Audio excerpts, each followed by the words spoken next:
memancing ikan, ikan kecil, ikan arwana. Salam sapa saya ucapkan, Assalamualaikum hadirin semua. Perkenalkan, saya Nusul Hayati, Magister Keperawatan Spesialis Keperawatan Komunitas, dosen tetap pada program studi Pendidikan Profesi Nurse, Sekolah Tinggi Ilmu Kesehatan Mitra Keluarga. Pada kesempatan kali ini, saya akan memaparkan pernyataan diri dosen dalam unjuk kerja Tridharma Perguruan Tinggi atau PDD UKT-PT bidang pengajaran sebagai salah satu syarat mengikuti sertifikasi dosen tahun 2024. Dalam mengajar, saya selalu menerapkan 3 komponen utama pembelajaran, yaitu DIA, Delivery Interaction Assessment. Pada komponen delivery, saya akan menjelaskan CPL, CPMK, dan sub-CPMK terkait topik pertemuan yang akan dilakukan, serta metode pembelajaran. Pada komponen interaction, saya akan melakukan kuliah tatap muka di kelas menggunakan pendekatan student-centered learning dengan menggunakan metode pembelajaran sesuai yang sudah didesain di RPS. Di antaranya, pembelajaran kolaboratif, studi kasus, diskusi kelompok, dan simulasi. Komponen asesmen saya akan lakukan dengan pemberian tugas atau kuis sesuai dengan evaluasi yang telah dirancang untuk setiap pertemuan mata kuliah. Pada kesempatan ini, saya akan memaparkan salah satu mata kuliah yang saya ampu, yaitu Keperawatan Keluarga dengan kode NRS 18139. Mata kuliah Keperawatan Keluarga merupakan mata kuliah wajib program studi yang wajib diambil oleh mahasiswa keperawatan jenjang sarjana pada semester 7 dengan bobot 4 SKS. Mata kuliah Keperawatan Keluarga merupakan mata kuliah yang membahas konsep keluarga, kesehatan keluarga, konsep keluarga sejahtera, asuhan keperawatan keluarga pada tiap tahapan perkembangan keluarga, kemudian masalah-masalah keluarga yang terkait dengan masalah kesehatan yang lazim di Indonesia. Pada akhir perkuliahan, diharapkan mahasiswa mampu memenuhi seluruh target CPL, CPMK, dan sub-CPMK. Seluruh capaian pembelajaran tersebut harus selaras dengan profil lulusan program studi yang disematkan pada mata kuliah ini, diantaranya sebagai caregiver, health educator, dan health promoter. Untuk capaian pembelajaran terdiri dari 4 aspek, yaitu aspek sikap, pengetahuan, keterampilan umum, dan keterampilan khusus. Keseluruhan CPMK dan sub-CPMK terbagi ke dalam 14 pertemuan dengan jumlah bahan kajian sebanyak 11 topik, tidak termasuk UTS dan UAS. Untuk mendukung pembelajaran, saya menggunakan berbagai referensi rujukan, baik dari buku teks, jurnal, maupun video. Jurnal-jurnal yang digunakan sebagai referensi merupakan hasil publikasi saya dan tim, serta jurnal-jurnal lain yang relevan yang terakreditasi baik nasional maupun internasional sesuai dengan topik yang akan dibahas. Demikian pemaparan 3 aspek pembelajaran yang saya lakukan dengan menggunakan pendekatan DIA. Selanjutnya, saya akan menampilkan proses pembelajaran di kelas secara luring, yaitu mata kuliah Keperawatan Keluarga pertemuan ke-9. Selamat menyaksikan. Assalamualaikum warahmatullahi wabarakatuh. Waalaikumsalam. Selamat siang, kakak-kakak, adik-adik, ibu dan bapak. Jumpa lagi di mata kuliah Keperawatan Keluarga pertemuan ke-9. Hari ini kita akan membahas terkait dengan konsep asuhan keperawatan keluarga, intervensi, implementasi, dan evaluasi. Sudah absen semua kan ya? Ya. Oke, baik. Sudah berdoa? Ya. Sudah. Baik. Kalau begitu kita akan lanjut ke sini. Sebelum lanjut ke sini, teman-teman kan sudah melakukan pengkajian ke pasiennya, ke keluarganya. Sudah bawa data? Ya. Oke, nanti datanya kita akan diskusikan untuk latihan pada penarikan intervensi, implementasi, dan evaluasi. Ya, baik. Di pertemuan ini ada beberapa capaian pembelajaran lulusan yang terkait, diantaranya dari mulai sikap ada 2, yaitu S7 dan S12. Jadi kalau teman-teman lihat di sini melaksanakan praktik keperawatan sesuai dengan prinsip etis dan peka budaya. Nah, kan ada pengkajian di dalam ya terkait kebiasaan dan lain-lain nanti. Jadi kalau misalnya memang intervensinya bisa berbasis budaya, berarti sesuai dengan CPL-nya gitu ya. Kemudian ini pengetahuan, dan pengetahuan ini ada 2, ada P4 sama P6 sama komunikasi terapeutik dengan pelaksanaan prosedur keperawatan. Kemudian keterampilan umum karena teman-teman bekerja dengan masyarakat, jadi ini ada jejaring dengan masyarakat, dan ada 4 keterampilan khusus dari KK 6 sampai KK 9, dari mulai menyusun implementasi sampai nanti melakukan evaluasi dan revisi dari perencanaannya ya. Nah, ini untuk PPMK-nya ada 4 ya, sesuai dengan topiknya, ada dari mulai merumuskan dan memprioritaskan sampai nanti memodifikasi rencana tindakan keperawatan ya, dan nanti mengevaluasi ya. Kemudian TPMK di sini disampaikan sesuai dengan standar baku nasional. Kalau kita di keperawatan keluarga, untuk penulisan diagnosis, implementasi, intervensi itu standar bakunya apa? SDKI SLKI, Siki. Oke, yang kedua apa? Nanda, Nok, Dandi. Good. Ya, jadi itu yang disebut dengan standar baku nasional ya. Nah, ini 3 yang akan kita bahas di sini dan saya rasa pasti teman-teman juga sudah membaca dulu di dalam bukunya apa itu yang dimaksud dengan intervensi, implementasi, dan evaluasi. Nah, sekarang kita akan bahas beserta contoh-contoh ya. Yang pertama intervensi. Nah, kalau kita mau melakukan atau merumuskan intervensi, tahapannya kan nggak langsung intervensi, ya nggak? Apalagi kalau diagnosisnya banyak. Nah, yang kemarin sudah dikumpulkan rata-rata kekerannya ada berapa tuh masalahnya? Ada yang lebih dari 1? Pasti ada kan? Nah, ketika lebih dari 1, berarti kita harus meranking. Nah, meranking itu namanya membuat scoring. Ya, nanti lihat mana yang rankingnya paling tinggi, berarti itu juara. Kemudian, ranking ini juga punya standar untuk menilai secara baku. Ada 4 item seperti yang nanti akan kita bahas. Baru kalau sudah ketemu ranking, kita buat tujuan, kita buat kriteria hasil. Tujuannya apa yang ingin dicapai? Ya, kalau di keperawatan dasar kan teman-teman kenal tujuan jangka panjang, jangka pendek. Kalau jangka panjang berapa lama batasannya? Lebih dari 6 bulan. Kita 6 bulan nggak sih? Ya, ya. Kalau jangka pendek kurang dari 6 bulan atau kalau tujuan khusus biasanya ya kurang, waktunya lebih singkat dan lebih mengarah kepada data ya, biologi. Kalau tujuan jangka panjang biasanya lebih mengarahnya kepada problem atau masalah keperawatan maksudnya, bukan masalah hidup ya. Oke. Nah, kemudian kalau sudah ketemu baru nanti kita buat intervensinya apa ya. Nah, di kriteria hasil di intervensi boleh tadi standar bakunya silahkan. Kalau diagnosisnya pakai SDKI berarti kan kriteria hasil sama intervensinya temennya SDKI ya SLKI sama Siki kan.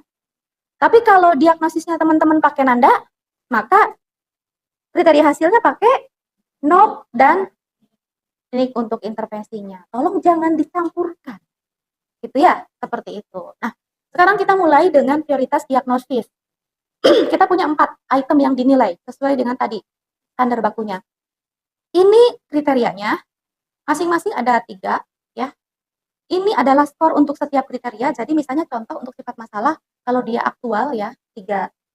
Ini skornya, ini bobot. Jadi caranya skor punya pasien kita dibagi skor maksimal pada kriteria itu kali bobot. Ya. Kalau masalahnya misalnya ternyata potensial, berarti potensial itu sejahtera ya. Berarti 1 per kan tadi bobot maksimalnya 3 katanya. 1 per 3 dikali 1 ya, seperti itu. Nah, untuk yang lain juga sama. Jadi skor kali bobot ya, skor dia dibagi skor maksimal dikali bobot ya. Nah, kita akan lihat satu-satu karena untuk menentukan angkanya berapa kan dari sini nih. Ya. Pertama dari mulai untuk menentukan sifat masalah. Sifat masalah teman-teman lihat aja data subjektif objektifnya. Kalau dari data subjektif objektif itu ternyata 80% ada di standar baku, di Nanda atau di SDKI, berarti kan aktual ya. Berarti kalau aktual, ya udah 3 tuh nilainya, skornya. Tapi kalau risiko, masalah keperawatannya risiko, berarti kan turun jadi 2 ya. Kalau masalah keperawatannya potensial, di keluarga boleh loh pakai potensial. Kalau ada misalnya dari hasil pengkajian Bu, aku cuma punya 1 masalahnya. Ya udah, berarti kamu pakai yang potensial ya. Nah, kemudian yang kedua, 2 dan 3 ini agak banyak itemnya. Ya, saya kelompokkan jadi 4 biar gampang nanti membuat nilai. Dari mulai pengetahuan, ya pengetahuan ini kira-kira kita tanya lagi atau udah dapat dari hasil pengkajian ya? Kan pas mengkaji nanya, Bu, tahu nggak di mengenal masalah tuh? Penyebab penyakit Ibu apa? Gejalanya apa? Terus Ibu nanganin di rumah gimana? Itu kan udah dapat tuh data. Tinggal kau nilai, betul nggak ya? Kalau kamu bisanya pakai nilainya pengetahuan, benar 1 salah 0, tinggal kau nilai aja 1, 0, 1, 0. Totalnya berapa tuh? Ya. Kemudian sumber daya keluarga. Kamu kan pasti nanya penghasilan. Kemudian apa lagi ya? Punya asuransi nggak gitu kan? Kalau sakit yang nganter siapa? Pakai kendaraan apa gitu kan? Berarti kalau semua ada kan 1. Kalau nggak ada kan 0. Nanti tinggal kamu hitung. Kemudian sumber daya perawat siapa? Kita. Kau nilai dirimu. Karena kamu yang saat ini akan merawat. Seberapa punya kamu ilmu, pengetahuan, keterampilan, waktu untuk mengatasi masalah keperawatan yang sedang dinilai. Jangan masalah lain-lain. Masalah itu dulu, gitu ya. Kemudian sumber daya lingkungan, kamu kan sudah mengkaji tetangga, apalagi keluarga, apalagi yang ada di pengkajian itu. Nah, kamu nilai, ada nggak dia bagus nggak? Tapi kalau bagus bisa jadi ini nilainya bagus semua. Kalau bagus semua kan berarti 3 ya. Nah, gitu. Tapi kalau nggak bagus, tinggal kau bagi. Ini bagus, ini enggak, berarti 2/4. 0,5. Tinggal konversi aja ke skala 3. Ya. Kemudian yang berikutnya, yang ketiga tadi adalah potensial masalah untuk dicegah. Ada 4 juga di sini yang harus dinilai. Kepelikan masalah. Kalau masalah pelik itu cirinya apa? Udah berobat, udah apa nggak sembuh gitu ya. Pelik kan? Makin pelik, makin gampang, makin susah. Harusnya kalau makin susah, nih pertanyaan negatif positif nih. Makin susah, makin bagus, makin jelek nilainya. Ingat pertanyaan negatif. Kalau ngisi angket. Kalau pertanyaan negatif, kalau pilihannya saya tidak siap. Kalau iya, bener nggak? Salah kan? Berarti kalau pelik, jelek dong. Iya, jelek dong skornya, gitu kan? Kemudian lamanya masalah yang berhubungan dengan jangka waktu, berarti sudah berapa lama dia sakit itu? Semakin lama semakin bagus apa jelek? Ya, harusnya kan kalau kronis udah jelek ya. Nah, kemudian tindakan yang sedang dijalankan. Apa yang saat ini dia sedang peroleh treatmentnya? Treatment yang benar-benar sesuai Yankes ya. Kalau treatmentnya ke yang bukan pelayanan kesehatan, ya nggak dianggap. Saya ada kemana? Ke itu tuh, ke paranormal. Ke orang pinter. Waduh, orang pinter ya, berarti kita nggak pinter dong ya. Ya, nah kemudian ada nggak kelompok di keluarga yang beresiko terkena masalah itu? Kalau penyakit tidak menular, mungkin lebih ke perilaku nilainya ya. Tapi kalau yang menular, contoh misalnya, ISPA. Keluarga beresiko tertular ISPA kalau apa? Yang ISPA di rumah, pakai masker, terus apa lagi? Ventilasi jelek, apa lagi? Merokok. Nah, berarti kan resiko tertular. Maka ketika dia beresiko tertular, ya berarti jadi jelek.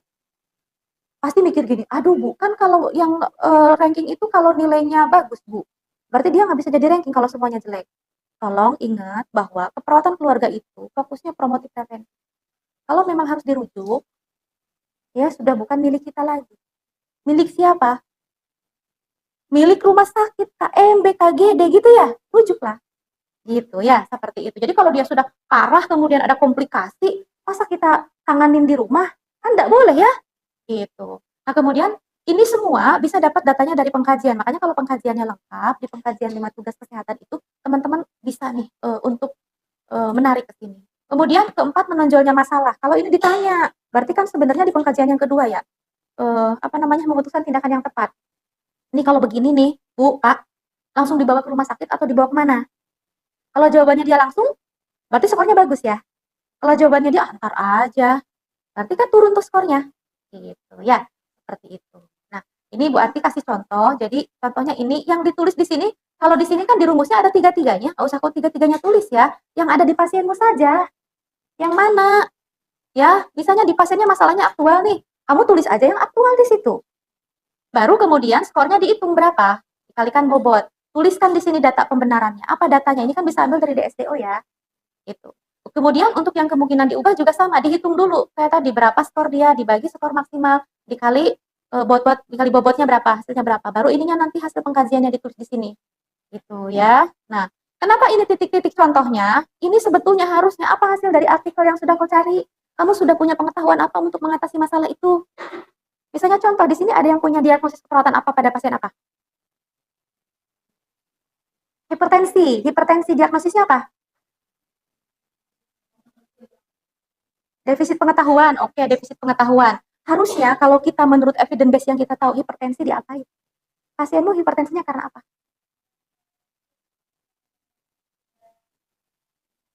Tidak sehat, tinggi garam gitu? Oke ya. Nah, berarti harusnya kita sudah tahu nih secara riset apa kira-kira tindakan yang bisa dilakukan pada orang yang perilakunya mengkonsumsi makanan tinggi garam. Nah, kalau benar betul risetnya ada dan kita tahu, berarti kan nilainya jadi bagus di sini. Kau tuliskan. Gitu ya. Tapi kalau kamu pun tidak tahu dan tidak tahu cara mencari tahunya, berarti kan jelek. Kalau saat ini belum tahu, tapi kamu tahu cara nyarinya di database, bagus dong harusnya. Iya enggak? Kan tinggal nyari. Gitu ya. Seperti itu ya. Di contohnya ya. Kemudian ini kalau untuk kriteria yang ketiga ya, yang potensi masalah untuk dicegah, seperti ini, keparahan. Keparahan bisa jadi pada orangnya, bisa jadi pada luasnya penyebaran. Kalau hipertensi misalnya 200 parah nggak? Nah, 200 per 110, berarti kan sudah parah. Maka datamu keparahannya cukup parah. Apa buktinya? Tensinya saat ini 200/170, 200/110, kemudian pasien tidak minum obat secara teratur. Kan data. Ya. Kemudian durasi, berapa lama dia didiagnosis hipertensi? Kemudian penanganan saat ini, pasien tidak meminum obat. Ditulis aja. Berarti nggak ada, Bu. Ya memang tidak ada. Gitu. Kalau teratur ya teratur. Kalau pakai apalah rebusan entah jus ya, tulisin juga. Ya. Kemudian kelompok beresiko. Kalau hipertensi tadi, pasti kalau dia suka makan ikan asin, keluarganya juga dimasakin ikan asin ya. Nah, ya, kalau di rumahnya full stres mungkin karena pengasuhan komunikasi tidak efektif, kan bukan cuma mamanya doang yang stres ya. Anak-anak stres nggak kira-kira? Stres juga. Suaminya stres nggak kira-kira? Stres juga. Jadi kan yang lain ikutan kena resiko. Gitu. Nah, itu contohnya gitu. Jadi kalau saat ini nggak kelihatan karena ini kebetulan saja contohnya pedikulosis, dia bisa menular kalau tidur bareng, tapi kalau hipertensi kan nggak tidur bareng terus menular ya. Berarti perilaku yang lain yang mungkin akan sama dengan yang saat ini sudah aktual hipertensi. Gitu ya. Nah, kalau yang keempat, masalah harus segera ditangani. Ya, tadi dari ungkapan keluarga atau pasien. Ya, kenapa? Misalnya ini, emang harus benar-benar sekarang. Kenapa? Karena dia nilainya jelek gara-gara garuk-garuk terus nggak bisa konsentrasi. Ya bisa jadi mungkin di keluarga yang lain nggak usah lah Kutuan udah nggak bikin dia sampai dirawat kok. Jadi benar-benar pure menurut keluarga ya. Gitu ya. Nah, setelah semuanya dapat nilainya, kita jumlahkan nilainya. Oh, dia dapat nih untuk masalah yang 1, 4, 2/3. Nanti masalah yang kedua kita ulang demikian. Nah, ini kebetulan masalah yang kedua tentang kontrasepsi. Kalau ditanya, Bu, kenapa nggak ditulis aja di sini misalnya, perilaku kesehatan cenderung beresiko tentang hipertensi. Ya kalau di diagnosis kita memang bunyinya begitu. Tapi di sini untuk memudahkan kalau mau diskusi dengan keluarganya, seumpama keluarga butuh diskusi, tulisnya yang kira-kira bahasa awam aja. Gitu, ya. Tapi kalau di aspeknya memang bahasanya yang sesuai dengan masalah keperawatannya. Ya. Nah, ini masalah yang kedua dinilai seperti tadi sama, kita lihat berapa nilainya. Kebetulan ini masalahnya potensial ya. Seperti itu. Jadi total nilainya adalah 31/3. Gedean mana? Pedikulosis atau hipertensi? Pedikulosis 4/2/3, hipertensi 31/3. Yang mana? Pedikulosis. Berarti yang prioritas yang mana? Pedikulosis. Ya pinter, 100 untuk kalian ya. Oke, nah seperti ini. Nah berarti ini yang akan kita tangani pertama. Ada yang punya 10 masalah? Berarti 10 kali meranking ya? Iya ya, seperti itu. Ya. Oke, pertanyaannya tolong nanti di list, dikasih pertanyaan kita akan tanya jawab ya. Nah, kemudian yang berikutnya setelah kita prioritaskan kita buat tujuan. Ya, ya kalau lama boleh dengan tujuan jangka panjang kalau lama. Kalau kau sebentar berarti tujuan khusus aja langsung. Gitu loh. Kalau ada tujuan jangka panjang berarti ada bunyi masalah keperawatan setelah berapa kali kunjungan, kita akan atasi. Berapa kalinya total ya? 7 kali, 20 kali, berapa kali? Kalau ini beda rata-rata menitnya, silahkan menit terlama berapa? Bu, enggak 1 kali 24 jam. Kenapa kira-kira? Di rumah sakit 3 kali 24 jam. Kenapa kira-kira enggak? Kan enggak nginep. Ada yang dinas malam enggak? Di keluarga? Iya. Kecuali ada yang dinas malam ya, karena ngeker anak PRT mungkin. Ya, oke. Jadi kunjungannya ya, ini kalau dilihat di NOK atau dilihat di SDKI ya pernyataan yang ingin dicapainya. Mungkin meningkat, mungkin menurun tergantung masalah kan? Gitu seperti itu ya. Nah, kemudian setelah itu baru membuat tujuan khusus. Nah, bisa jadi kalau teman-teman hanya 3 hari, hanya seminggu, hanya 2 minggu, mungkin langsung tujuan khusus saja. Setelah dilakukan kunjungan rumah 1 kali 30 menit, keluarga mampu mengenal masalah kesehatan, langsung ke bunyinya ya, mengenal masalah kesehatan. Apa? Bunyiin nanti, gitu ya. Kemudian yang satu, karena mengenal, pasti kan namanya mengenal, kenalan kan, kepo, pengen tahu. Namamu siapa? Tinggalmu di mana? Itu juga sama. Masalahmu apa? Penyebabnya apa? Gejalanya apa? Ya. Nah, berarti nanti fokus kepada outcome yang mengarah untuk meningkatkan pengetahuan. Ya. Kemudian kalau 2, karena 2 itu memutuskan tindakan, kayak kita lah, kalau mau yang gampang-gampang nih, karena kebetulan banyak kan ini cewek-cewek. Kalau belanja di e-commerce, langsung beli atau ada proses lain dulu? Apa prosesnya? Milih. Yang dipilih yang kayak mana? Harga, terus warna sesuai enggak, terus bintang, review ya. Sama milih kan, berarti carilah bunyi outcome yang isinya di situ harus memilih, memilah, menilai, mengidentifikasi sebelum memutuskan. Kalau memilah, memilih, menilai, mengidentifikasi, edukasi bukan sih? diskusikan. Ya, gitu ya, seperti itu. Nah, kemudian untuk tujuan khusus 3, karena merawat anggota keluarga yang sakit, merawat, tindakan langsung kan? Boleh nggak sih kasih obat? Obat untuk 3? Enggak, namanya merawat itu kan berarti tindakan keperawatan mandiri yang bisa dilakukan di rumah. Sesuai apa? Gejala yang dirasakan. Orang nggak demam, masa dikompres gitu? Kan enggak ya? Ya. Nah, kemudian berikutnya adalah bisa saja dia tidak merasakan gejala tapi punya faktor risiko. Kayak tadi misalnya apa namanya keluarga kelolaan Putri. Saat ini sih anaknya belum hipertensi, Bu, tapi senang banget makan ikan asin. Beresiko kan? Berarti tindakannya adalah bagaimana cara dia mencegah atau merubah perilaku untuk tidak makan makanan yang tinggi natrium. Gitu ya. Jadi ini direct care mengatasi gejala dan resiko. Kemudian kalau tujuan khusus 4, ini dicari yang untuk meningkatkan kondisi lingkungan baik fisik, rumah, psikologis gitu ya. Cari outcome-nya di situ. Dan kalau yang kelima ini untuk memanfaatkan fasilitas pelayanan kesehatan. Di dalamnya kan nggak cuma datang, nggak cuma masalah asuransi, datang konsultasi, mungkin cek lab, mungkin merujuk dan lain-lain. Ya, seperti itu. Dan yang paling penting jangan lupa, namanya tujuan kan harus ada skala sebelum, skala sesudah. Ya, pastikan skala sebelum itu sudah ada dari hasil pengkajian, kamu nilai, kemudian kamu mau naikkan ke berapa. Kalau skalanya antar kriteria beda-beda, setiap kriteria tuliskan. Tapi kalau skalanya sama, di bunyi tujuannya aja dirapel bisa. Nih misalnya, saya kasih ini yang dirapel. Ini kan tujuan khusus 1, ini bunyi tujuannya. Setelah dilakukan tindakan keperawatan selama 1 pertemuan kali 30 menit, apa yang meningkat? Pengetahuan kan? Gitu. Dari mana tingkat pengetahuan meningkat? Ya dari dari SLKI atau anak tadi kan? Ya, apa yang mau dinaikkan? Berapa skalanya? Skala 1 nggak tahu, menjadi 3. 1 dari mana? Hasil pengkajian. 3 dari mana? Nanti hasil proses. Berarti kalau belum nyampe 3, belum tercapai ya tujuannya ya. Nah, apa yang mau dinilai? Pengetahuan tentang gejala, penyebab, penanganan. Dari mana sih yang memutuskan 1 sampai 3? DSDO yang dia tidak tahu. Jadi nggak tahu mungkin semuanya. Bisa semua bisa enggak tergantung dari DSDO-nya. Gitu ya. Seperti itu ya. Untuk tujuan bila ada pertanyaan tolong di-skip dulu, nanti di sesi pertanyaan teman-teman boleh bertanya. Kita lanjut dulu berdasarkan tujuan khusus 1 sampai tujuan khusus 5 ya. Dicari apa namanya? Dicari yang sesuai dengan mengenal sampai memanfaatkan pelayanan kesehatan, tapi nambahnya apa? Nambahnya ada artikel yang disematkan. Mungkin kalau tujuan khusus 1 cari artikel tentang apa namanya? Medianya, metodenya. Tujuan khusus 3 cari artikel bagaimana melakukan kompres, bagaimana melakukan masas gitu. Integrasi EBP-nya kan gitu ya. Nah, seperti itu. Apakah di 2 dan 4 dan 5 nggak bisa, Bu? Bisa. Gitu ya, bisa juga gitu ya. Jadi dicari, maka nanti teman-teman setelah membuat latihan, membuat intervensi, minimal untuk 3 deh, harus ada artikel rujukan. Wow, katanya ya, ya Bu artikel lagi, gitu ya, seperti itu. Nah ini ya contohnya intervensi, tolong jangan lupa kodenya dituliskan, ya, seperti itu, ya. Kemudian yang berikutnya adalah, ini dari TUK 1 sampai TUK 5, sama ya, harus dibuat sesuai dengan kebutuhan. Berikutnya implementasi, berarti kan setelah dirancang intervensinya kita implementasikan dong, dilakukan ya kepada keluarganya. Apa yang harus dilakukan? Di setiap kunjungannya ada persiapan, pelaksanaan di rumah, sama dokumentasi. Apa yang disiapkan? Tentu alat bahan media. Yang bisa kita bawa, yang di rumah pasien punya, kita pinjem.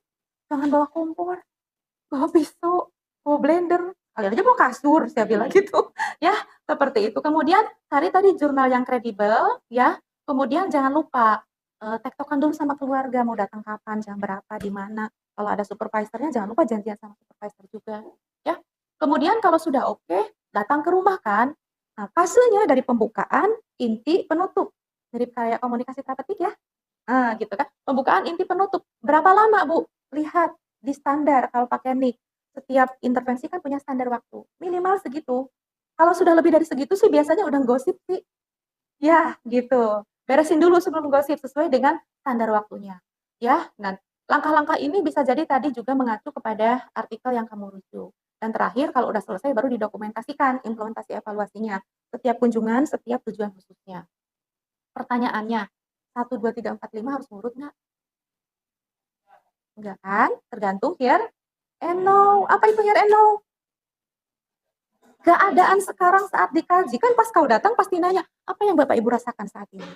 Katanya kemarin nggak ada rasa apa-apa. Hari ini pusing tiba-tiba. Orang lagi pusing dikasih penyuluhan, ngerti nggak? Boro-boro. Yang ada nggak ditutupin pintu aja udah alhamdulillah. Ya, berarti kan tangani dulu pusingnya saat itu ya. Berarti langsung masuk ke tuh 3. Tapi kalau tensinya sudah 200 gimana, Bu? Rujuk. Tuk 2 dulu, berarti putusin dulu, tanya dulu. Setelah 2 ke 5, rujuk. Barengan itu. Dalam 1 kali datang. Ya, kan kalau keluarganya nggak setuju, nggak bisa kita rujuk, toh. Bu, anak ibu saya bawa ya. Oh, jangan dong, jangan dong. Orang nggak setuju kok dipaksa gitu ya. Kan ada otonomi pasien dan keluarga ya. Seperti itu ya. Nah, kemudian dituliskan dokumentasi swabnya setiap kunjungan, setiap tuh seperti ini ya, subjektif apa yang dia katakan ya kita kutip aja. Ya, itu nanti untuk kita menilai di objektifnya. Di objektif nggak cuma menilai, tapi apa yang kita lihat juga. Kan kadang-kadang dia demonstrasi atau lingkungan rumah kan kita observasi, itu juga kita nilai. Kemudian kita analisis tadi peningkatan skalanya, kan kita di tujuan dari hasil punya janji 1 ke 3. Nah, dia mampu nggak 1 ke 3? Kalau jangan 1 ke 2. Kalau 1 ke 2 tercapai nggak? Enggak, nanti yang belum tercapainya di hair. Makanya kalau skalanya beda-beda, mungkin bisa per kriteria hasil ditulisin, tapi kalau sama di atas aja. Kalau dari 3 tadi, misal contohnya yang ini ya, yang ini kan maunya 1 sampai 3. Ternyata yang 2 cuma sanggup nyampe 2, berarti yang di hair yang 2 aja kan? Nanti boleh digandengkan dengan tuk berikutnya ya saat intervensi gitu atau saat implementasi ya, seperti itu. Ya. Kemudian nanti mana yang tercapai, mana yang dilanjutkan. Makanya partnya harus jelas. Yang mana yang belum tercapai, yang mana yang dilanjutkan. Agar nanti digabungkan dengan sesi berikutnya. Nah, ini referensi yang bisa teman-teman pakai. Ini buku saktinya ya. Yang hijau, buku Friedman. Ini buku standarnya dari 3N3S ada. Ini artikel, salah satu contoh artikel yang sudah saya hasilkan di keperawatan keluarga, itu juga bisa diakses. Oke, ya. Sebelum ke tugas, ada yang ditanyakan dulu nggak? 2 pertanyaan aja. Baik, Ibu, saya izin bertanya. Kan tuk itu ada 5 ya, Bu. Nah, dan 1 tuk itu kita ada skala ukurnya kan, Bu. Nah, misal saya tuk 5, Bu. Nah, jika ternyata saya memasang target sampai skala 4, Bu. Nah, ternyata pada hari itu tidak sampai di skala 4, mungkin baru skala 2 atau skala 3. Nah, bagaimana ya, Bu? Apakah besok harus diulangi lagi? Untuk menentukan tercapai atau tidak, janjinya 3, ya harus 3. Tidak harus sehari. Bisa jadi besoknya diulang digabungin dengan tuk lain. Gitu ya. Maka agar kita tidak banyak hair, agar pasien tidak banyak hair, ketika menentukan angka, pastikan sesuai dengan level kemampuan pencapaian pasien. Pasiennya lulus SD. Ya, literasinya kurang. Turun nilainya 80, mungkin nggak? Nggak mungkin. Bikinlah tengah-tengah turun. Oh, mungkin 60, mungkin 65 gitu. Berarti kalau 60, 65, kalau kita punya skala 0 sampai 100, ekuivalennya dengan skala 3 kan, kalau skala 1 sampai 5. Gitu loh. Ya, jadi jangan terlalu nafsu pengen nilainya 100, nggak capek-capek nanti. Yang ada malah tertinggal di sono loh. Tertinggal di sana. Bagaimana kalau dari 4 kriteria hasil itu hanya 3 tercapai, 1 belum. Yang 1 ngulang digandengin nanti dengan tuk yang lain ya. Tidak harus hari itu, sesuai dengan janji kunjungan aja. Oke, baik. Ya, untuk pertanyaan yang lain nanti teman-teman bisa ketik di Edlink ya, nanti materi akan saya upload Edlink, atau teman-teman juga bisa chat saya setelah sesi ini ya, karena waktunya sudah habis. Ya, mudah-mudahan materi ini nanti bisa teman-teman implikasikan pada kasusnya. Dan setelah ini, silakan sesuai dengan masalahnya tadi menyusun intervensi masing-masing. Prioritasin yang prioritas, susun intervensi ya. Dari mulai tujuan, kriteria hasil intervensi. Kemudian untuk intervensi utama yang mau teman-teman ambil salah satu saja, misalnya tuk 3 atau tuk 1, tolong cari artikel rujukannya untuk intervensi. Ya, saya rasa demikian. Ya, semangat ya. Oke, kita tutup sesi ini. Selamat siang. Assalamualaikum warahmatullahi wabarakatuh.